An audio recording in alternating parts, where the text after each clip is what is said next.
All right.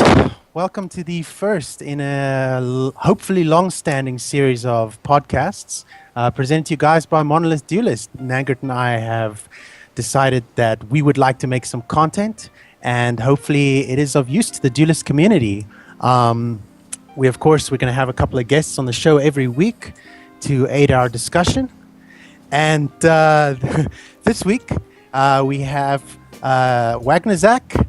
We've got Peepus Spartus, and we have Ryvirath with us. Thanks very much for joining us on the show today, guys. Nice to have you here. Yeah, Pleasure to be here. Okay, so if you guys could maybe just give the audience a little bit of background pertaining to Duelyst about yourselves. Wag, how about you go first? Sure. So hello guys, I'm Wagnozac. I played since before the end of the alpha, and I won a couple of tournaments at the end of 2015 in November and December, and then I basically didn't really play new tournaments because of a lot of stuff happening in my life. But I made S rank every season, and I'm still playing the game. Any particular favorite factions? Well, I changed a lot. So first, I really liked some guys, and I had a really big period of Vetruvian, and that's why I'm here. And then I switched a bit to Vana, and now anything but Magma is fine for me. So. Oh wow, feels Magmar, man. Peepus, how about you? What can you tell us? Well, hello guys. I have been playing since the end of July last year.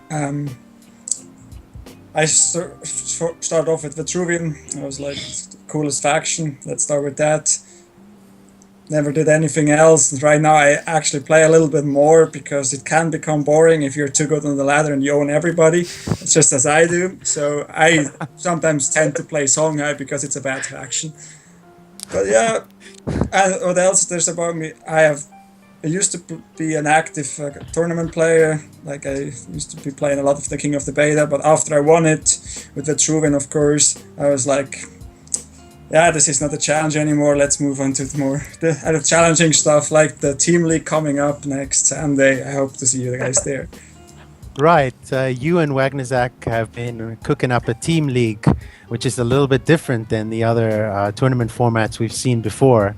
So I'm sure that all the teams are looking forward to getting involved in that, and hopefully some really good games for the community to tune into and watch. So really looking forward to that. Ryvirath, how about you? Yeah, so hey guys, it's Ryvirath. I'm a long-standing player. I've done a couple different things. Winning Bloodborne was a major tournament victory that I've done, and I subsequently got picked up by Tierlist Gaming for their Duelyst division. Other than that, I've done my Tierlist. I've done a couple other tournament type things like that. I normally play a lot of Linar, Vetruvian, generally whatever's meta as well, but those two are really the factions I really like aesthetically and just the way their effects work. So yeah, hopefully we can have some good combos today. Yeah, absolutely. So if you guys haven't read in the posts yet, this week's episode, we're going to be focusing on Vetruvian. And in the coming weeks, we will be picking out a different faction every week. And we will be getting some special guests on and talking about it. So what's going to happen is we're going to start off with a faction fundamental section where we deal with the essence behind the faction for players who are just getting acquainted with it. And then in the second part of the show, we will be switching over and talking about advanced deck building with the faction of the week with an eye on the current meta game. So, since we have everybody here, we might as well kick it off and move into our faction fundamental section for this week. Since we're doing Vetruvian and we got you guys here, let's go. Okay, so what's the first thing we're going to talk about, guys? I guess out-of-hand damage. What does Vetruvian have for out-of-hand damage? Wagnozac, I guess we'll start with you again. Okay, so first I want to say that basically you have the potential in out-of-hand damage to one-shot someone with a 6-card combo. which is 3 Staff of Ikirs and 3 Aurora Steers in the face of your opponent. So now that this stuff is sorted out and that you will never see it happen actually, let's speak a bit more about what actually they have to do some damage. So first off, you have some small spells that do direct damage. So you have Bone Swarm that is 2 damage to the opponent champion. You have Rasha's Curse, which is basically the same. And then you have Staff of Ikea. That's about it. If you have nothing on the board, that's about the only damage you can do. Oh, and sorry, I forgot as well, Star's Fury. So the damages out of hand are not terrible if you don't have any setup already on the board. You cannot really burst someone, and it is not the main goal of the faction anyway. It is not how it's built, and even if you have, you can with Aura Steed and some artifact do some high damages. It's not the first, in my opinion, it's not the first mean of the faction to directly deal damage to the opponent. You have to win with other ways. Although it used to be, right? We used to have the old Third Wish with the cheaper Star's Fury, where you could do a tremendous amount of damage. But that's changed. 15, so yeah, that's not the same anymore. Right. So maximum damage output that you can really do is based on a huge artifact wombo combo. Yeah, and you need to have exactly 6 perfect cards. So. Exactly. But you could still do some funny stuff, some damage with artifact, but for example with Time Maelstrom that can make you gain time and gain damage with some time. But once again, you will not see it happen too often since the last patch, because a lot of people were playing still OTK with Time Maelstrom last patch, but that's a bit changed right now. Right. So, Pascal, why don't you explain to the viewers a little bit about how Time Maelstrom contributes to the out-of-hand damage that Vetruvian can do? Well, Time Maelstrom is a really good card if you have a board, but it can also be a good card if you don't have a board. Let's focus first on if you have a board, then it allows you to give an extra turn where you can attack with your channel with all your minions, and you can also cover some distance. And at the end of the turn, you get 2 cards which you can use then. The problem there is you cannot really play something this turn aside from the Time Maelstrom unless you have Mana Fortress on the field. But let's forget about that for now, because that rarely happens. So you have 1 extra turn to just move and attack usually. And then you get 2 new cards, and then you have another turn to attack again. This can usually rack up a lot of damage, because in the second turn you can actually play some stuff, like for example a Third Wish, or a First Wish, or a Rush Unit, or a Star's Fury to actually rack up the damage and usually go for lethal. Because when a person usually plays Time Maelstrom, it is over, unless he uses the Time Maelstrom to stall time to establish a board once again. Okay. You think I've missed something? No. I think it's really good. I'd actually like to ask Ryvirath. So what we're picking up here is that basically, unless you're running a ginormous artifact wombo combo, the way to do large out-of-hand damage, most out-of-hand damage for Vetruvian, doesn't really exist unless you have a board. So I guess let's talk about the other options that we have. So let's talk dervishes for a moment.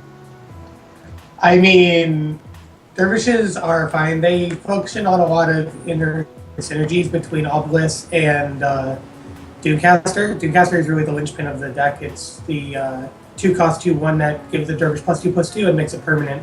That's really what ties the entire theme together, because the dervishes you get off of the Obelisk and the dervishes you get off Rasha's Curse then become permanent and they become really big.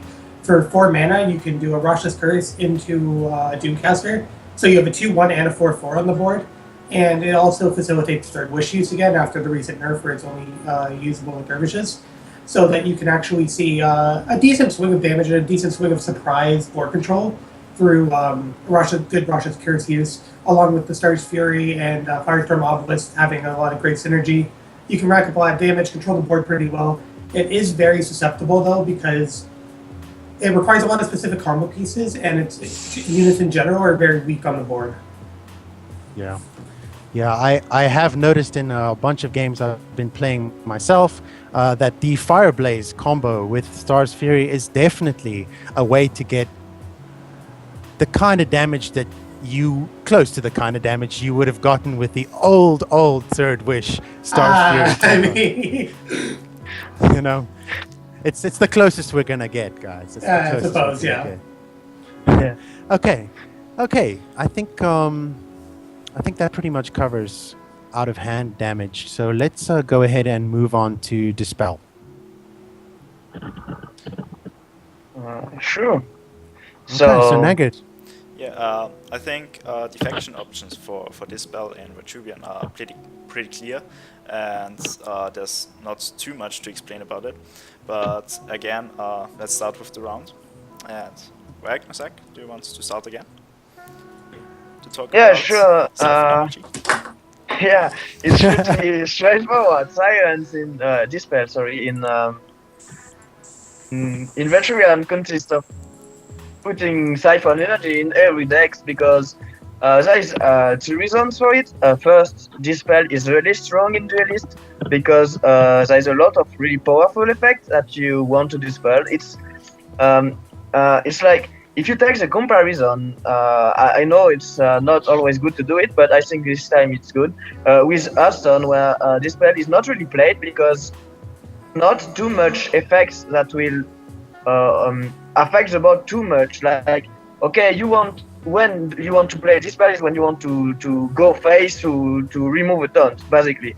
In this game, you have so many effects, so much buffs that are played that you need basically Dispels in every dex. And the second reason it is played is because it's a 0 mana cost spell, which means that you can play it with anything else, and that's really, really strong. In general, 0 cost spells in this game are crazy strong, in my opinion. Yeah. Absolutely. Yeah. So as we finished with Ragnar, anything to add from Peepers here? Yeah, I have noticed one thing over the long time I've been playing Duelist. Many Vetruvian players do not value their Dispels as they should be, because this card usually is very powerful, but if you use it at the wrong time, you can lose a match pretty much. That's what I learned.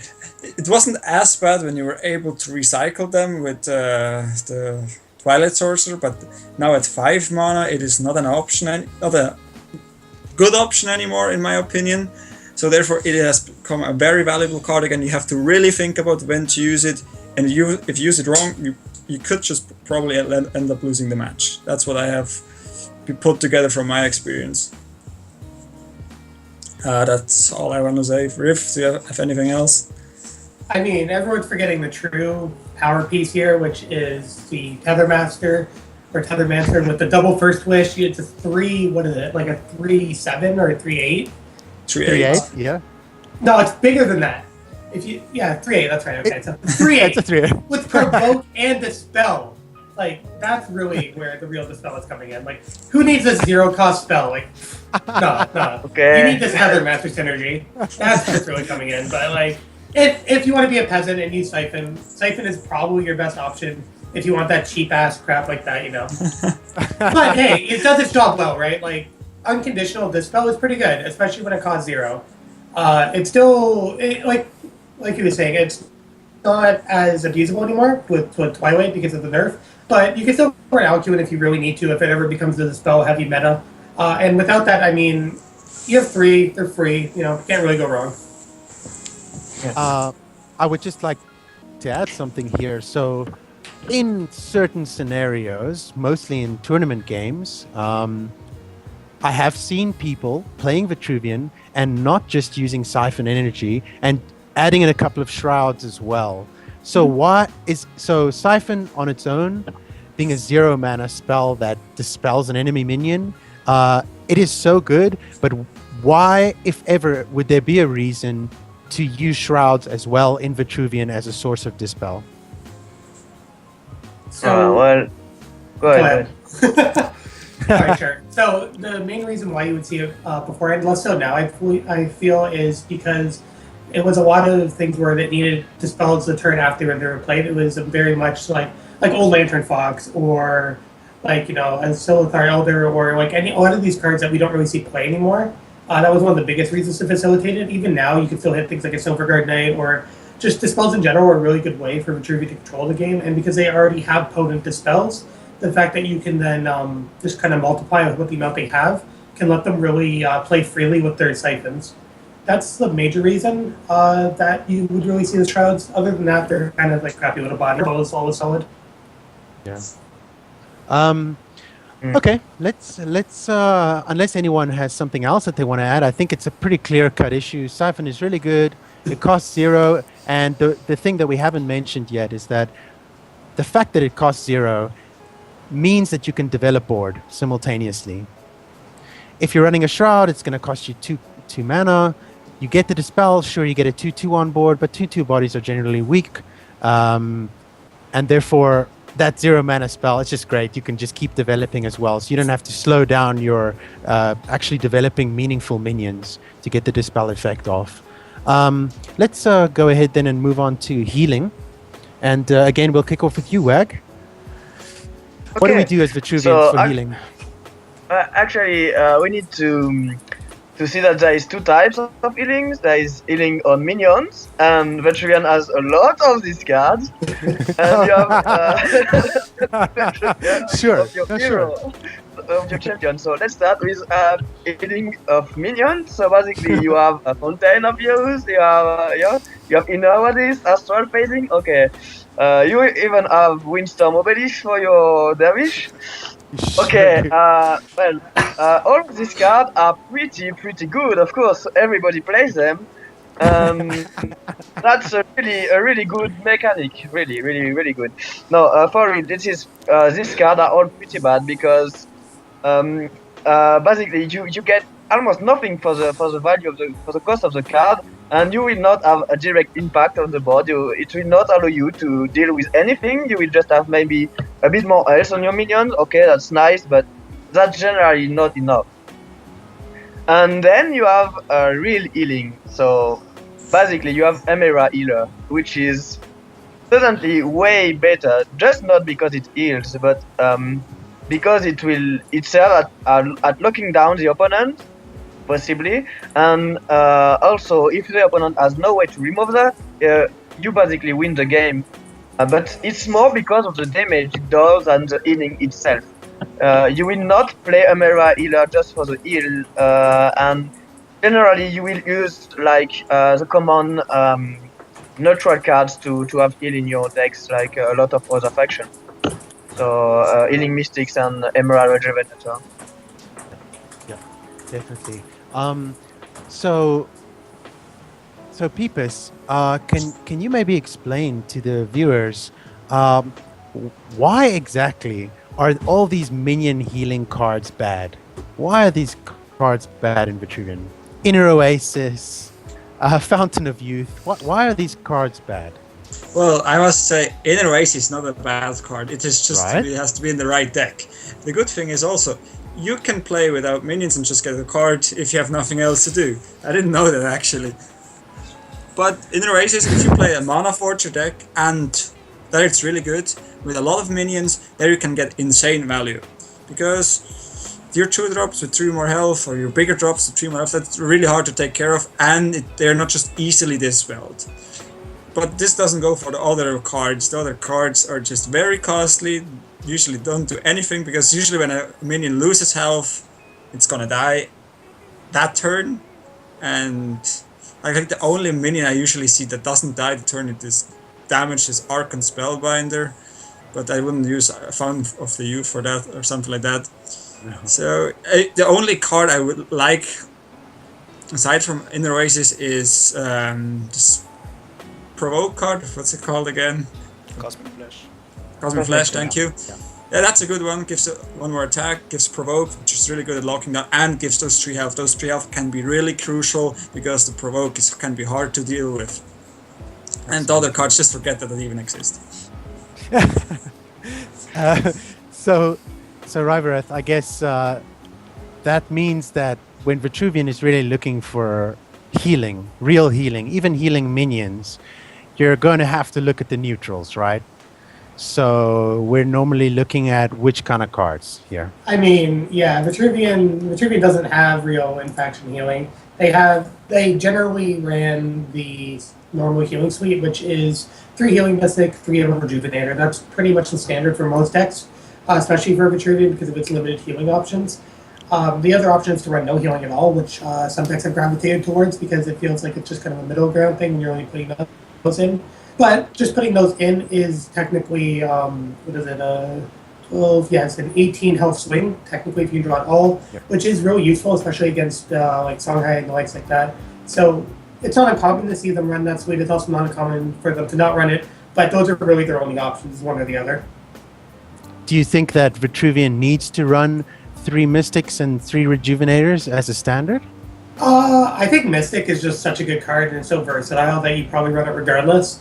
I don't think there's any real reason to not run it. Whereas Rejuvenator, I think that you could definitely opt to not run it, especially in metas where the healing won't be as relevant, or if you feel that the meta is so full of damage that the Rejuvenator will not make big enough swings to put you into a position of power, so that you run a stronger 4-drop rather than the Rejuvenator. Okay. Yeah. That sounds pretty good. Nagard, why don't you go ahead and take us through Artifact Destruction then for Vetruvian? Yeah, basically, same as this spell, Artifact Destruction is pretty clear for Vetruvian, and they have a good card to do that with, how's it called? And yeah, let's start with Wagnozac again, and to talk about basically Artifact Destruction in faction and out faction. Yeah. Okay, so of course you have Russia's Curse in faction, which is, in my opinion, like one of the best cards of Vetruvian because it destroys an artifact, okay, but it also summons a 2/2 that can help you more. But I would like to speak about some other cards that can still help in the faction to destroy artifacts. So you have, for example, Bone Swarm, which is actually pretty good to destroy 1 stack. You should not forget that even destroying 1 stack, it makes you 1 step closer to getting the artifact off. So that's sometimes pretty important. And then you can also use a sorcery to destroy artifacts.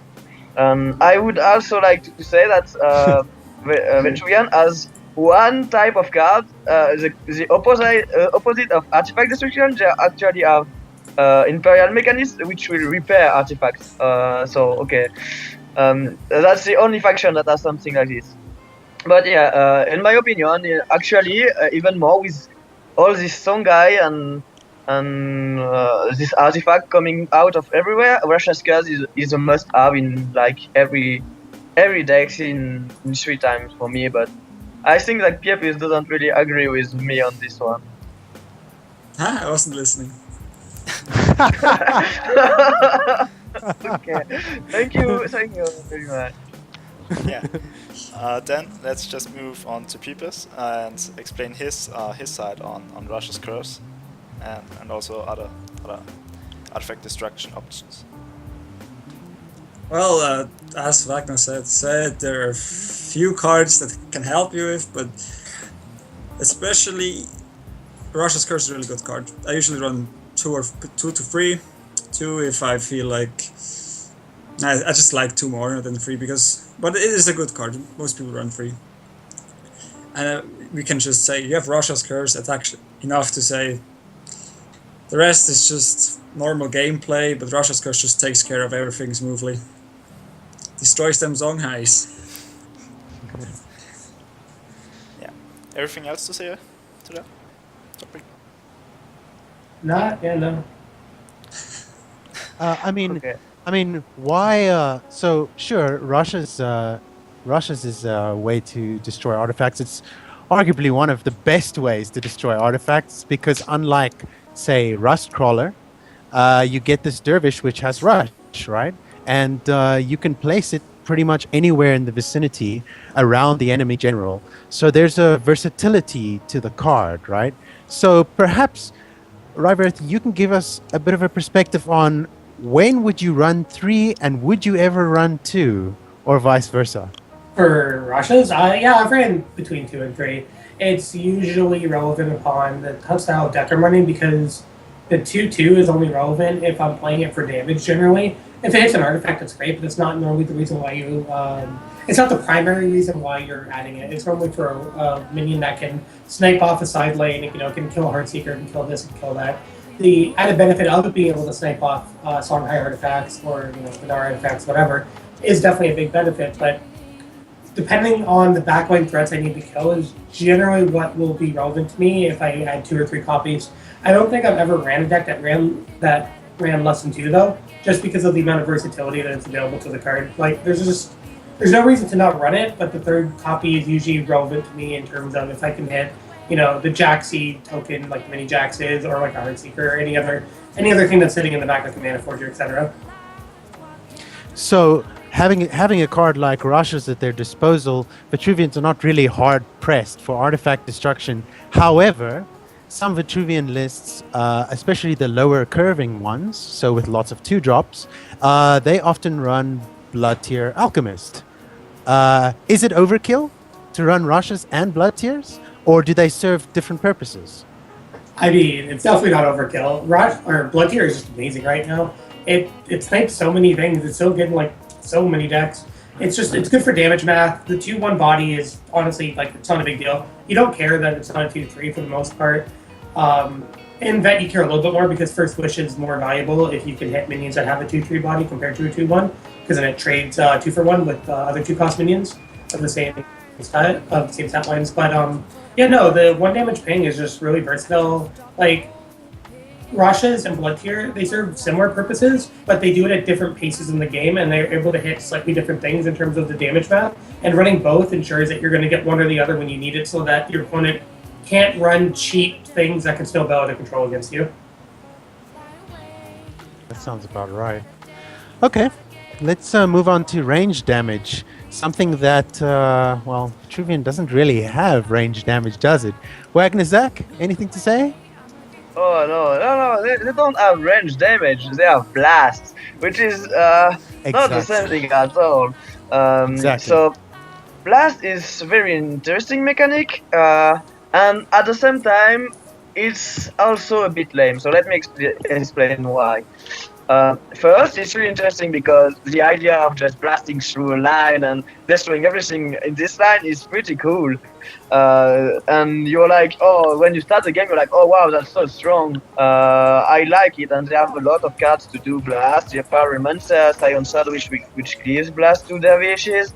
They have Starfire Scarab, so that's really nice. And you're like, yeah, it's really strong. And then start to play it, and you realize that if your opponent just plays around it, is a lot less amazing, because you can generally hit only one thing, and you often lose a lot of stats to get these blast minions. For example, Pyromancer is a 2/1, and right now with like our Ryvirath said, the Blood Tier Alchemist played a bit everywhere. It's so fucking annoying, sorry, to have minions on 1 HP. So it's really good because in my point of view, it's really cool to just blast, but it's not necessarily as good as just range, because, for example, blast minion will not retaliate an attack as a range minion do. So there is some plus, because you can hit a lot of stuff at the same time, but there are also cons that does not necessarily make the blast card that in Vetruvian. But then there is Scion Sword with Dervish, and that's another story, because if you get the blast and that should not have it, suddenly it's a lot of damage. So, I mean, the blast options in particular that Vetruvian has, which ones are worth running, Peepus? Third Wish is now only worth running if you play a Dervish deck or you play a semi-Dervish deck. I'm more in favor for a semi-Dervish deck because Dervishes suck. But it is a good card. It forces the opponent to play around it the whole time, and this gives you value with Star's Fury. A lot of value. And Starfire Scarab I still like. I still run it again because it is a 4/7 body. Even if it's dispelled, it can still do some damage. I like that. And the 2/1, the Pyromancer, is still good. It is quite of an annoying card at the beginning. If you cannot take care of it, it's going to annoy you for quite a while. Yeah. So usually it already eats up one removal, which you like. So it's one less removal for the good stuff like Amara Healer or other stuff you play. That's kind of like what I like about the Pyromancer. So I actually play all blast variants, but it depends on the decks in which you put them in. It just has to go with the synergy. So, Ryvirath, I mean, what's your take on it? Are there any blast minions that are absolutely worth running? Is Sound's Third Wish worth running? And another thing that we haven't really touched on here is there's another source of blast in Vetruvian, Wildfire Ankh. Your thoughts? Okay, so right now, I don't think any blast is worth running. I don't think Dervishes are strong enough. I don't think Starfire Scarab is relevant enough. And just like Pyro just dies to like everything right now. In general, though, I am actually a large fan of Starfire Scarab. I think it is more relevant in different metas, especially when it's a little bit slower. Like if you turn down the time clock by 1 or 2 turns, I think it's actually a really good card. A 4/7 is pretty big, and it forces the opponent to play into a Star Sphere pretty consistently.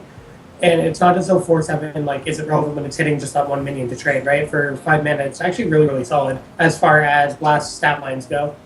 And as far as Wildfire Ankh goes, I actually am a fan of that card right now. I think that Artifact, that in a lot of ways is one of the more viable builds at the moment, with a very specific type of build, and Wildfire really plays into that. It lets you do really aggressive trading, especially when the opponent has to back off. If you're able to divide space and then take advantage of that artifact, it's really, really powerful. And it's a good backup tool in case you can't get a full, Staff of Vikir or a Tier off to just be able to hit it from range. Yeah. So that's very interesting. In the past, there were quite a few arguments made about Wildfire Ankh being a little bit expensive. At 3, it means that if you're trying to get those great blast combos off, it's costing you a lot. You're not developing boards simultaneously unless you're in the late game. But it is interesting to consider. It is another blast option, and as you pointed out, there are situations and certain builds that can accommodate it, and in that case, that usage of blast can actually be really handy. But very, very specific to the build, of course. Okay, Nagant, why don't you take us through some combos then with the guests? As in the last point, Blast was mentioned.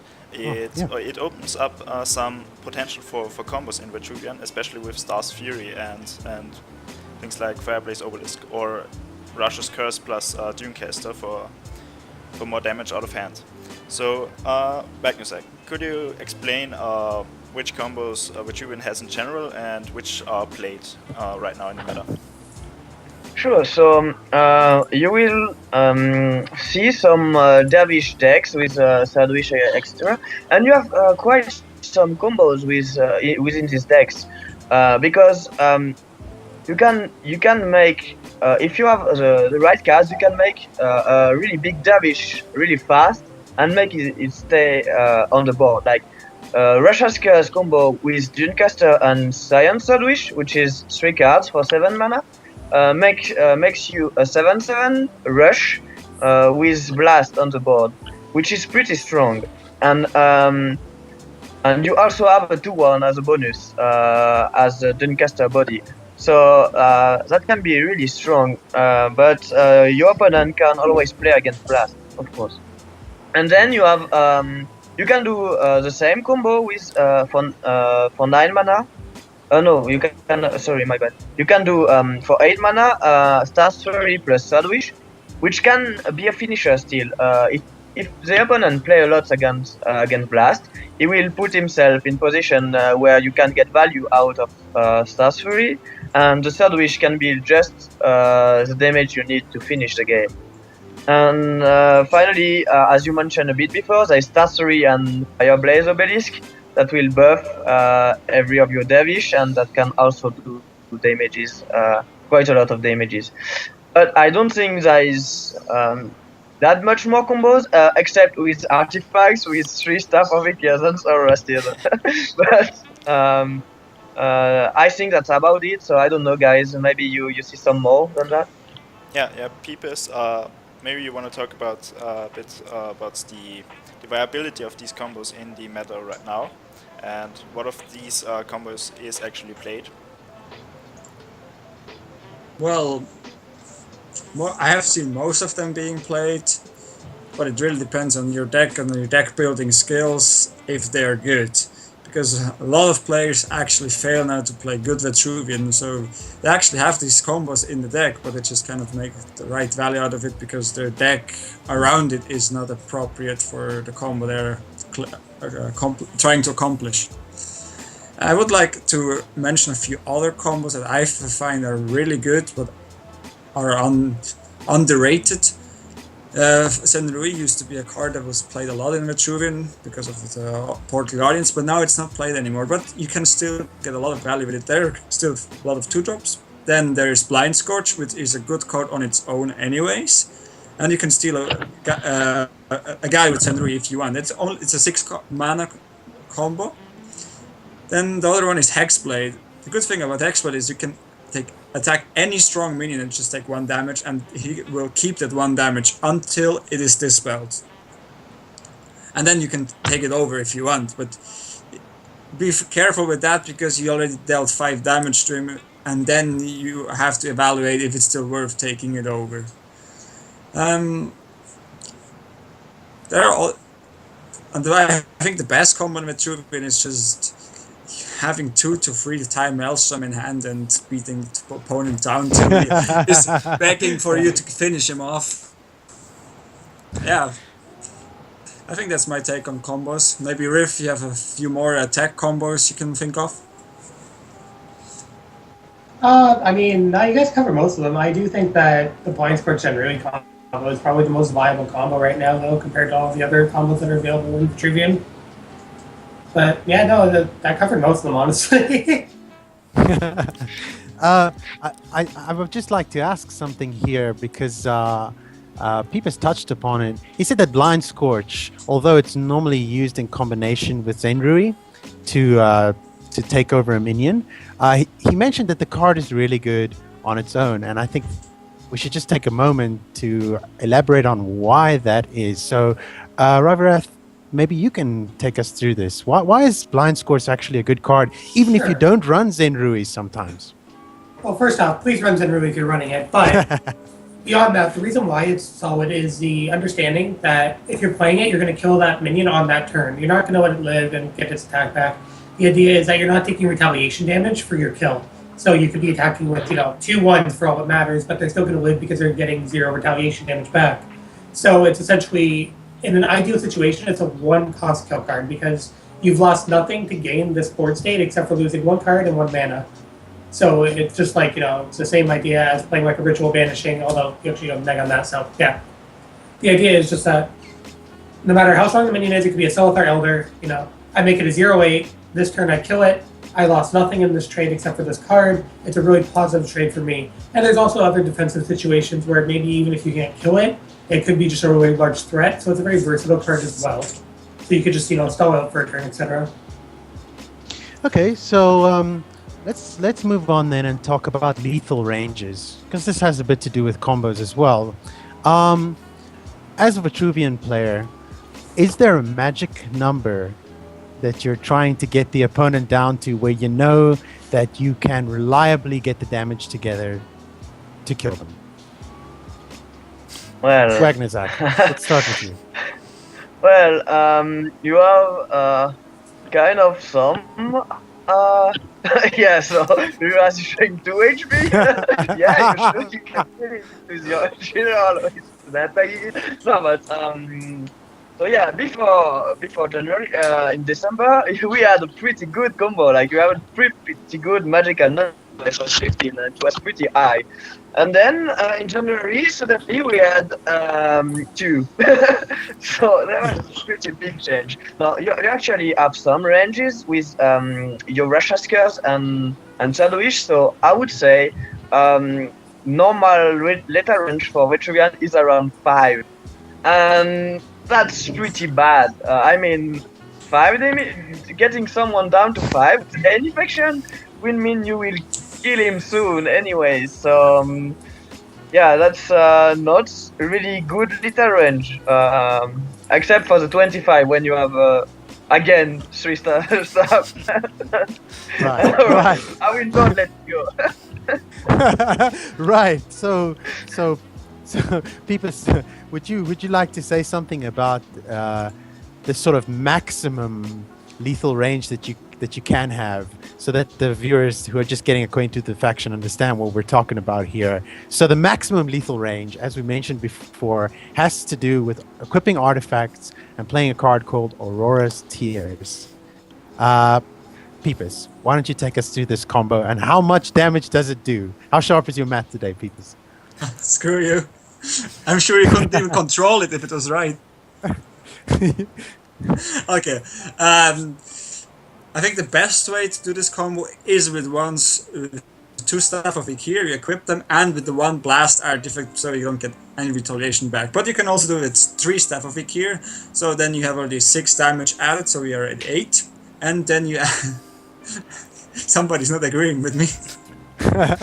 You don't know how to count. I already did the max damage as well. Max damage is pretty cool. Yeah. Well, let's see if Peepers is on spot. Yeah, we are at 8 attack, and then you have 3 Aurora's Tears, which give you another 18 attack, so you're at 26 attack for lethal.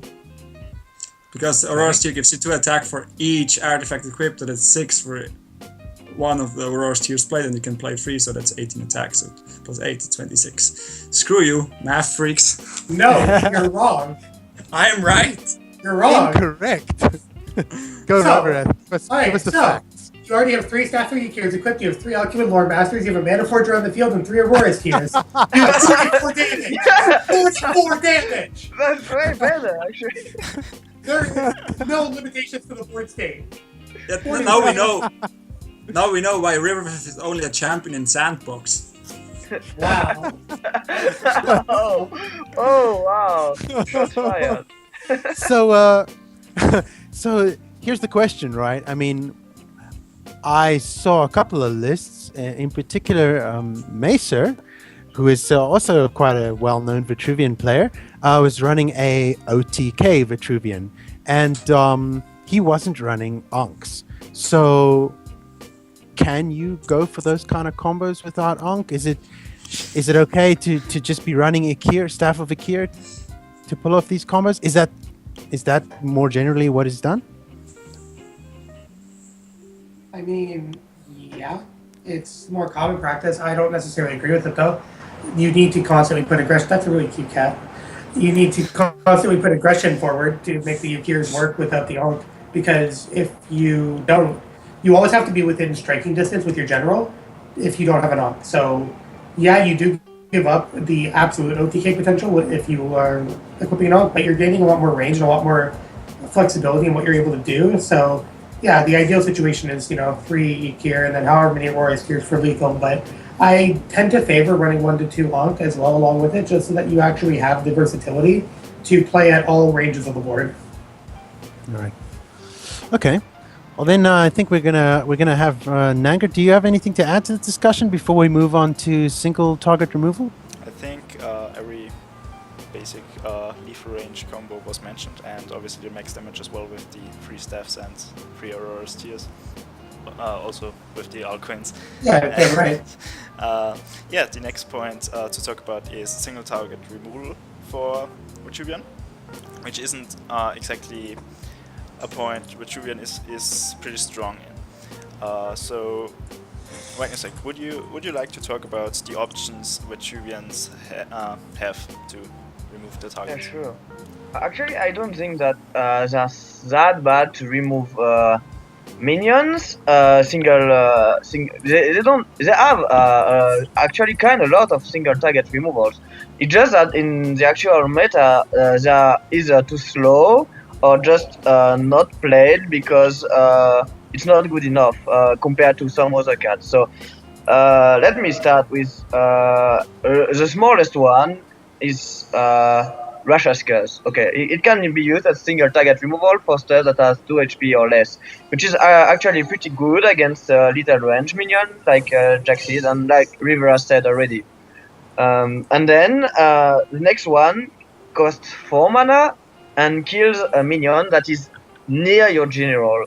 And that is really the hurting part. It's entropic decay, and it's pretty hard now to with that to kill something efficiently. It already costs 4 mana, and you need to be close to it, so you can already damage it a bit, and so you will lose tempo basically when you play this card, which is pretty bad actually. And then you have some more. You have the combo of Blitzcrush Legendary, which is actually single target removal and even get you both. And you also have Dominate's Will, which again, you take control of a minion that is near your general, and it costs 7 mana, so it's really late in the game. So you need to have something that is really worth taking. If you just have small minions against you and you want to remove them, that's where Vetruvian doesn't have that much stuff to kill the minions. So in my opinion, that's a problem for the single target removal, because they have a lot of them for the late game, but they have some trouble to remove the smallest one at the start and to get their bot going. So I don't know. What do you think? Maybe Ryvirath? So, okay. Give me 1 second. I'm just looking at that picture, like, whoa. So yeah, as far as it goes, as far as single target removal goes, I actually think one of the important ones that you didn't touch on is actually Sand Trap, especially against non-Soundcloud actions. Sand Trap's actually pretty good. It's not terrible.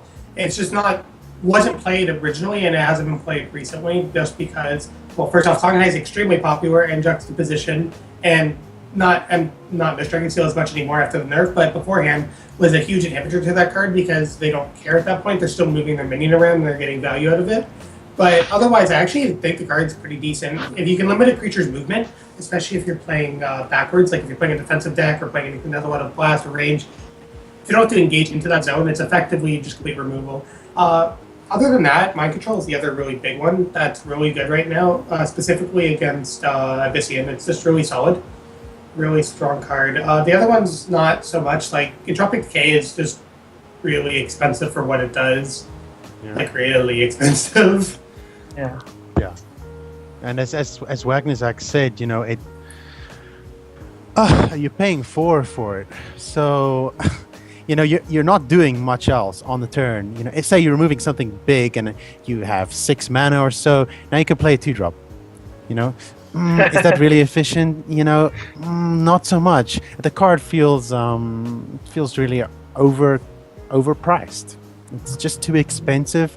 Sure, it's good against something really big, especially later in the game. Say at 9 mana, you can remove something big for 4 and play a 5-drop or a 4-drop, or you know. But otherwise, it's just the card is just too slow. It doesn't allow you to really develop simultaneously, and that's quite an important point to mention about removal. You often want removal that allows you to develop simultaneously. Otherwise, you lose too much tempo, and that's a critical thing in deciding what is good single target removal to put in your deck. I mean, while we're talking about single target removal, we might as well talk about soft removal. And Ryvirath, you touched on an interesting point. Sand Trap is a card that you could play. Juxtaposition obviously screws you around because they're, like you said, they're getting value anyway. But Vetruvian does have some other options for soft removal. So Pascal, Peepus, how about you take us through a couple of options? other than Sand Trap, for Vetruvian to deal with something without completely removing it immediately. Yes, as been mentioned, the Sunrui Blind Scourge combo is a good one. Then the Mind Control combo, Mind Control card is a good one. Especially if you can couple it with 1 or 2 Mana Forges, then it can actually still do that something this turn. What other cards does Vetruvian have to do something like that? Well, something else we did touch upon it before, and that is Hexblade, right? So obviously I'm a tremendous fan of the card. Why don't you explain? Ryvirath doesn't agree with me. But I agree with Ryvirath. So why don't you explain to us just quickly Hexblade can use soft removal of a kind? Hexblade, you can trade off with 5 health minions. That's pretty good already for a bit of general. It costs quite a bit, but the good thing is even if you can kill it off, it's still at 1 attack. The best use I saw out of this card was when somebody who attacked my Archon Spellbinder with this card and it was at 1 attack. I'm like, oh, screw this. I think another important point is, of course, Hexblade is quite expensive. I'd really like Wagnozac and Ryvirath just to give us a take on why they don't like Hexblade as a soft removal option for Vetruvian. Wagnozac, why don't you go first?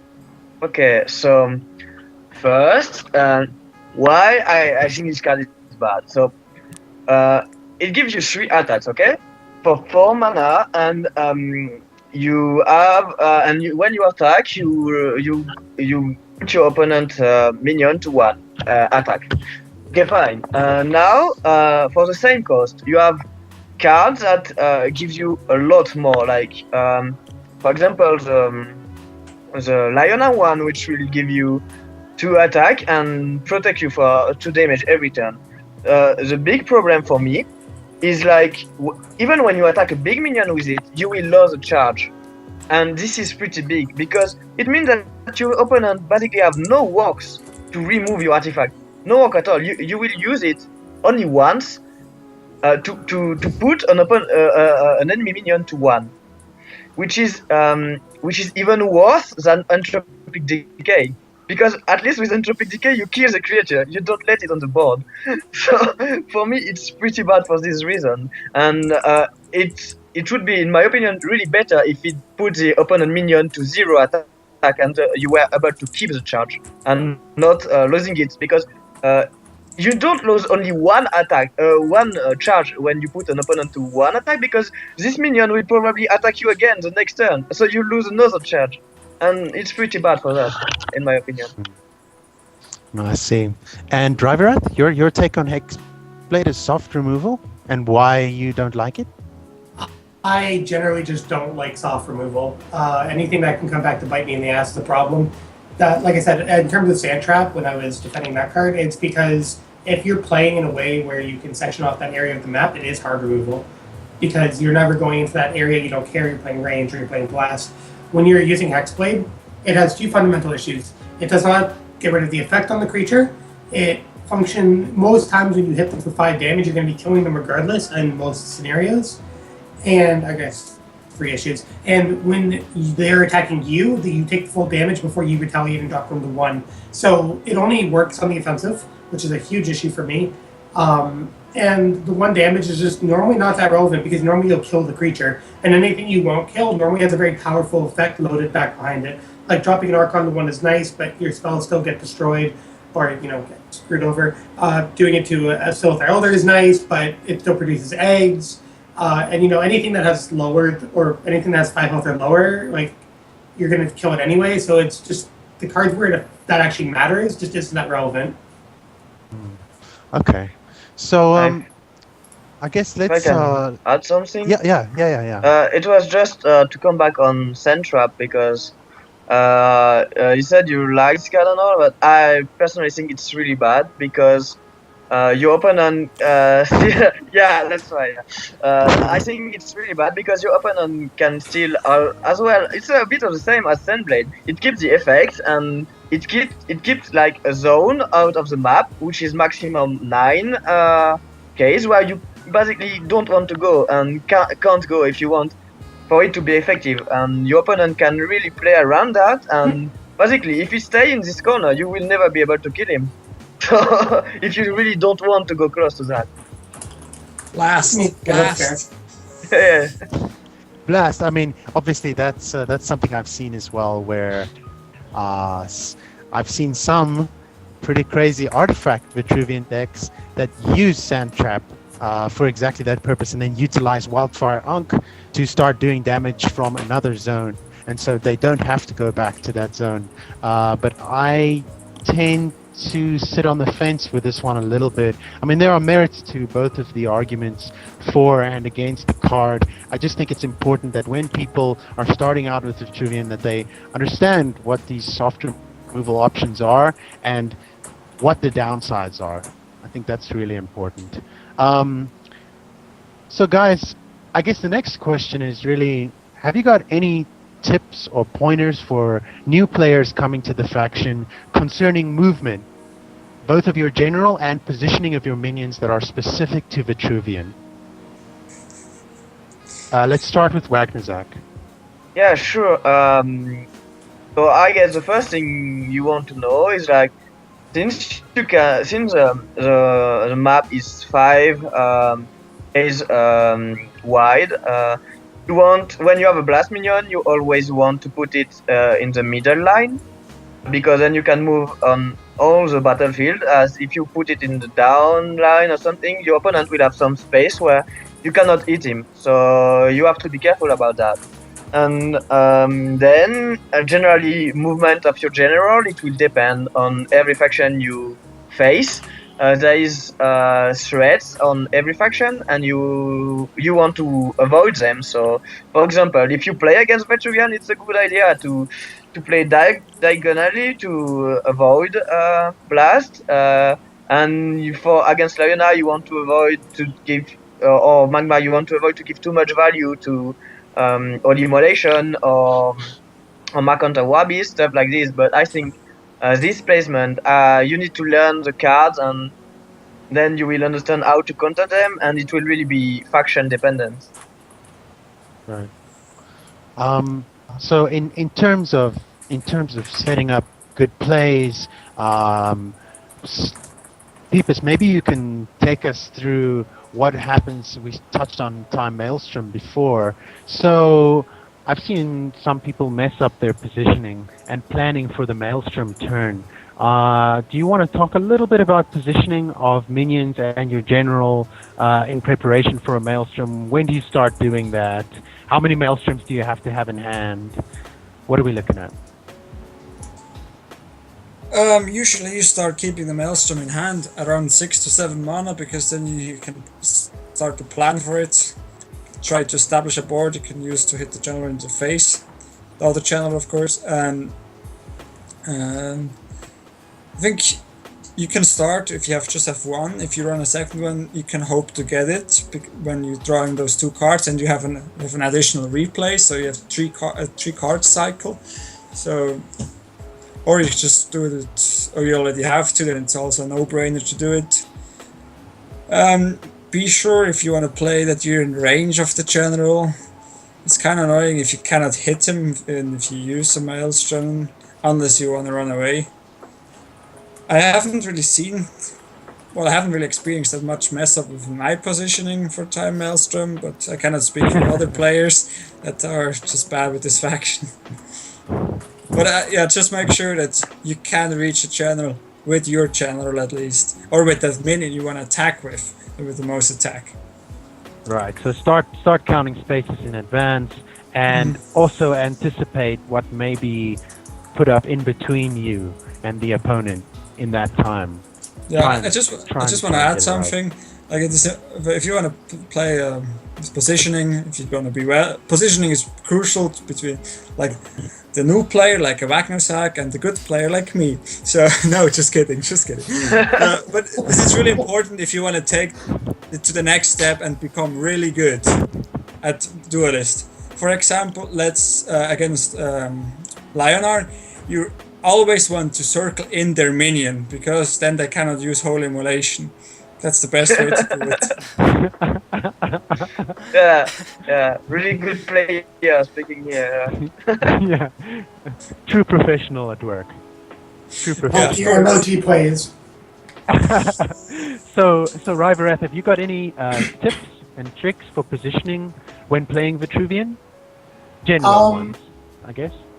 So, just in general, you want to try to obviously play around whatever. Sorry.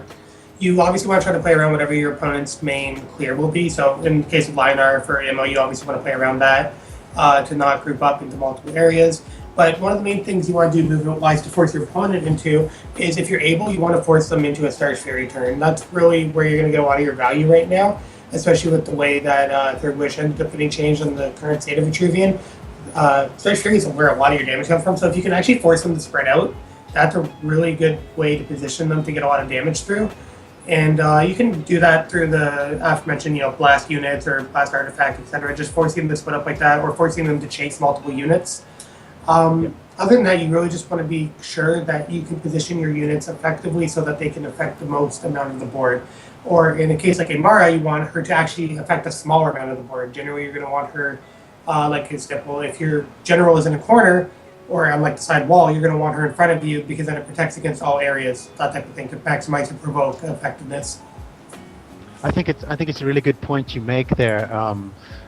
And it's something that new players may not be thinking of when they're setting up, or they got a Star's Fury in hand. They're thinking, yes, next turn I'm going to get the Star's Fury value. But then, I'm going to get 2 dervishes for 5 mana. So the way to really generate value of a Star's Fury, unless your opponent has been flooding the board with creatures, is to start by positioning your own minions in such a way that it forces the opponent to spread out. That's really one of the key things to getting value off of Star's Fury, and especially now that it costs 5, you have to get value. Wagnozac, you wanted to say something?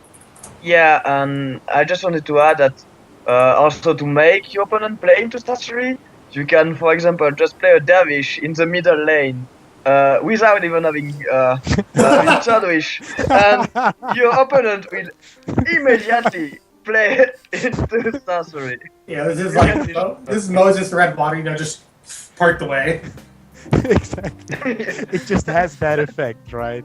Okay, Nagrit, maybe you can take the guests through the AOE. So basically, the last point of the fundamentals general part is AOE in Vetruvian, where they have quite a few options to play AOE cards with. Obviously, Star's Fury, which was mentioned quite a few times before, and also with Bone Swarm, for example. On the general, on the enemy minions and enemy general, but there are also like AOE spells which affect your own creatures, like Fountain of Youth, which is a great card, or I took a look at what that card does. I don't even remember what it does.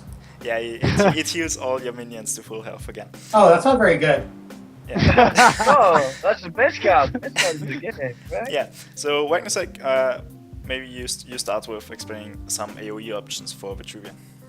Yeah, okay, so we spoke already about quite a bit, like Star's Fury I don't think needs any more introduction, but Bone Swarm we didn't speak too much about it, and it can be really good in early game because right now people are not really playing against it, and they will often have some minions around them, and you can get some value out of it, but the problem is 2 damages are often not enough, and doesn't change anything the board. If it was 3, it would be really better. And then you have all the blasts, which are technically area of effects. But once again, we spoke about that, and people can play around it. And that's a bit about it. Like Vetruvian doesn't have that much area of effect, and that's a bit lame right now for them to clear board. Yeah, so Peepus, you may continue to explain some of the. Obviously, Star's Fury was mentioned quite a few times, but may you explain some other options Vetruvian can run to create viable lists in the current meta? regarding the AoE thing for good lists, like just play Mirage Master and copy their Tempest, so you rain Tempest too. Uh, No, I think the best option to go would be to run what's it called again? This 3/1 card to recycle a spell. You can recycle an opponent's AoE if you really wanted to, but I think Vetruvian outside of Starfury doesn't really have the need to do the AoE because it's pretty good already. So generally, you don't really want to think too much about it. Just try to do your value game with Vetruvian and make sure that they cannot spread out too much, because Vetruvian is a lot about value creation and keeping that value to, and in the end to go for lethal, because we cannot burst. We don't have a good AoE card, so you just have to make sure you play your value game right, and in the end you can put the final nail into the coffin and send them on their way. Yeah, that's about what I would say. Okay, yeah. Anything to add from you, Ryvirath? I mean, yeah, Portal Guardian's pretty good. Its health is still nuked, but it's still a good frenzy option. I mean, it can still get a lot of value out of it, and it's a really good threatening tool, especially to force them to play into Starfury, because they will then play around frenzy. You just have to really protect it. It's like a nurturing little egg, you know, because 6 health dies really fast. You know, it lost 33% of its health on that nerf, and that's why you haven't really seen it played, but it's still a strong unit. It can still get a lot of value. It requires ramp up time, and a lot of that stuff requires ramp up time now, so it's not completely terrible. And it has that really cool combo where you give it like 5 health and flying, and it just zooms in and kills everything. A flying Portal Guardian. And you put like a cosmic flash on it too, and then it provokes at the end. It's actually really good. I try Flying actually Frenzy Provoke, PogChamp. Look, I mean, what I hear from all of you guys is basically that Vetruvian doesn't have great AoE options. On the one hand, you could argue that it doesn't need wonderful AoE options because you're playing a different kind of game. But on the other, it does mean that if a board spirals, your opponent's board gets really large, often Star's Fury is not going to be enough to clear that board, and it's going to cost you quite a lot. So as a result, we've seen some, especially lower curving Vetruvian lists, starting to run Frostbone Naga. Yeah. I mean, what do you guys think that's a? Do you think that's a real option? I mean, for someone who's just starting out with a faction, and they're maybe not so good at controlling the opponent's board, and the board gets a little out of control. I mean, what are they going to do? Is it a fundamental issue that they're not setting up their positioning correctly, or if they want AoE, what should they use other than Starsphere? Is there another option? We said Bone Swarm isn't that good. It's quite situational. Starsphere is expensive. It can do the job, but if the board gets really large or it's too small, it's overcosted and it doesn't really do a thing for you. So is something like Frostburn Naga, I mean, or someone who doesn't even have all the cards, is it worth running a Death Blighter, something like that, to create a little AoE effect? I mean, there are newer players who don't have the cards, and so what, is it a viable option? Do you need it? Well, I think I actually run some decks with that, and it does surprisingly well. I mean, it's not always what you need, but I actually think it can be a viable option. Obviously, you pay 4 mana for a 3/3, but people are.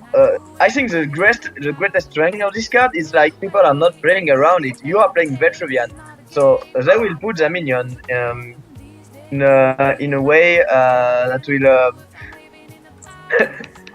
that will let you get value out of it. So I think Frostborn Naga is kind of good. I gave my list to Grinch, and then suddenly I got so trashed on, and that's not the same. I know that people are not thinking the same thing as me, but I actually like it. Okay, so you'd say that it can certainly be another option, a neutral card which develops board a little bit while giving you at least some smallish area of effect damage, which can help you to trade down a large board, which Vetruvian does struggle with sometimes. Okay, all right. Just briefly, guys, if someone starts playing Vetruvian, or if someone is really interested in playing Vetruvian, could we briefly summarize Vetruvian's strengths and its weaknesses? So maybe get a point or two from each of you guys. Wagnozac, give me a strength of Vetruvian. Yes, I know Vetruvian is in a strange spot at the moment. For a new player, energy. give me a strength. It's a really good Siphon strength. energy. It's like, in my opinion, it's the biggest strength. I think this card is one of the best cards of Vetruvian, and it's also a common one, so it's not really hard to get. And then, as a weakness, basically, almost all the dervish are bad. And when you have a card that is centralized around dervish and that your dervish are bad, you don't want to run dervish. So what we end up seeing is people playing no Vetruvian minions at all. And it's actually kind of a bit of the neutral faction right now. And that's a bit sad. I think the spells are really good, but the minions are really bad. So Right, I think those are good points. Peepers, how about you? One strength, one weakness for a new player looking at playing Vetruvian. The one strength is we have the scariest, strongest card in the entire game, which is Time Maelstrom. This card can swing the game from nothing to utter domination and a crying opponent, and sending me. Whenever I do this, I always give a nice kissing smiley because the card is so strong, and I think every opponent is so salty after they get destroyed by this card. DM infinitely confirmed. Yeah. I think everybody who faces me on the ladder has been kissed a lot by me, so I'm just a friendly guy, man. And a weakness? The one weakness, they have no good early game in the faction. Like Pyromance can be good, but it is so easily dealt with, as Rivi was saying before, like Bloody Alchemist or something else. And also the other card, this Obelisk card, is kind of bad. It just summons Dervish, easily dispelled. It's just their own in-faction early game is... if you put it nicely, it is still terrible. Okay. And Ryvirath? Sure. So, like I was saying, spells are really a strong point of Vetruvian, and one of the strongest spells, because the minions are so bad, is First Wish. Really good card. It cantrips itself out, gives it a +1/+1, especially on 2-cost minions. That leads to huge swings, because if the standard 2/3 stat line goes out, you First Wish it, becomes a 3/4. Generally, that means it's going to at least kill one other 2-cost minion, and then hopefully either trade for damage with the general, trade with another minion, etc., all while it's still giving you back another card. So even if you can't run Vetruvian minions, you can run neutral minions like a Healing Mystic and still make that card effective. As for their weaknesses, right now, like the major weakness they have is just matchups, specifically around the matchup of Songhai. It's just a really terrible matchup. They can't do much in that matchup, and it's a really prominent one. So they just kind of get crushed, and it leads to really bad win rates and really bad play rate with that right now, because just how played Songhai is. Yeah, I tend I tend to agree with you. I still play a lot of Vetruvian, and the Songhai matchup, I would say, is definitely one of the weaknesses. You can take your deck out to be better against Songhai, but very often they're too fast. They're too fast for Vetruvian to deal with them. If you can take the game late against the Songhai, that means, of course, he hasn't drawn Spiral Technique back to back. Then what world is this? and he hasn't. Yeah, I mean, of course, only terrible Songhai players fail to draw the lethal they need exactly when they need it. But yeah, you can tell I'm a Vetruvian player. You can tell. But yeah, it's definitely one of the weaknesses. I think another thing, and Wag really he touched on this. With the changes that have been made in the recent past, Vetruvian's in-faction minions are not that great. In the early game, they're not that great. Even sort of early to mid-game. I mean, Imara Healer is still a very good card. But the rest of Vetruvian's minions in faction, they're not that good. Portal Guardian needs a little bit more health, maybe, to make it more viable. And the Dervish synergy is just not developed to the point that going full Dervish is like a thing, is a viable thing to do. You can do it for fun, sure, it's great, but competitively, no, unfortunately not. So spell strong, minions a bit weak. That's what it is at the moment. Which I think brings us quite naturally to the end of our fundamentals section.